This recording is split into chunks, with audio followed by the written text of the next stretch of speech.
So what I would like right now is for group 1, you guys are going to start right up here with me. So you guys can move up and have a seat around on this side of the table. Group 2, I need everybody from group 2 to go and sit at this table.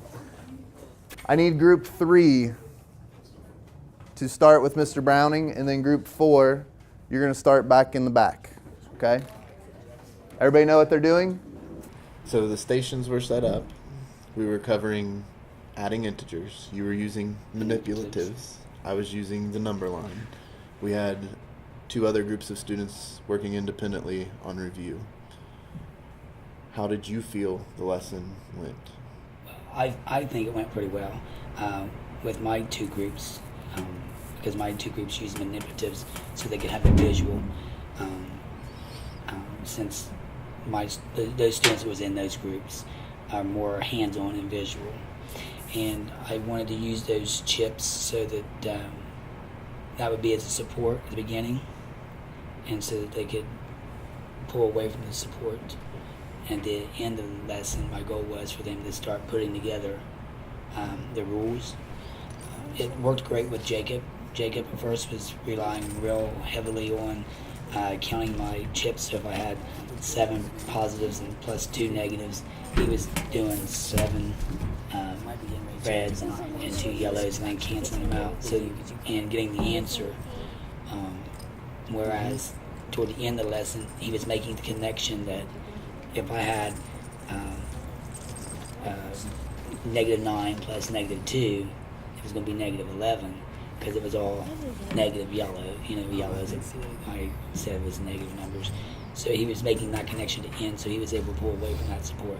Jefferson took a while for him to get to that point, but Jefferson was operating at a lower level than the majority of my students. He just recently came off of R in assessment with the state, so he is developing the necessary skills to get to that point. So it was good for me to see him using the chips and making that connection. When you came by, you would have seen that I didn't give Jefferson as many problems to work on.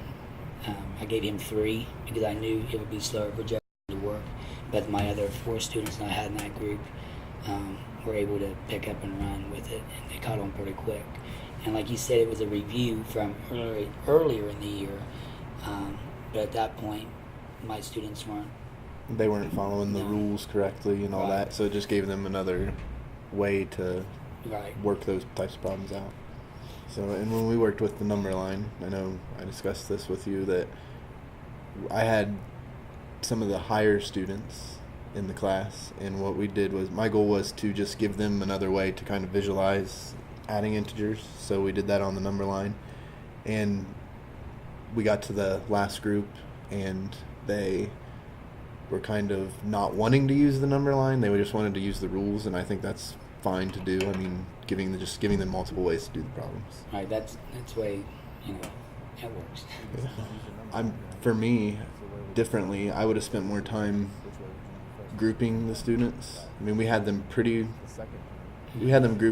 okay, but maybe you working extensively with just one group instead of switching like that and having 10 kids. Well, right, because like out of the 9 students I worked with, 4 of them were pretty good at doing it. Yeah. So I mean, they caught on quick and ran. Like for Cindy or Savannah, they were able to. I feel that they could easily went into another. Or even setting it up to where you use the chips and then we move them to me with the number line. Just those students that are having issues and not really maybe letting the other students work independently that have the concept. And when down. and even going back, even though we use this as a review, when we introduce the lesson next time, maybe start off as a whole group and then focus more into those little pigeonhole slots, I guess you want to group stations and go that route. Okay. I think it worked. Yeah. I always feel like the kids are a little more engaged when we use stations or. Well, it's a smaller group. Yeah, having a smaller group, and it keeps them on task. And so to reach the kids that were ready for more of a challenge, what I did was, after we discussed things about how to add integers on the number line, we took that and they were to analyze problems that somebody else did, figure out what they had done wrong.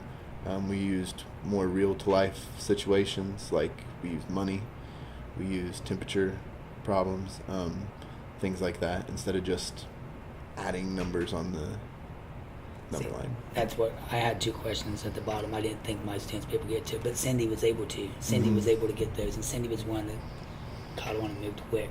So yeah.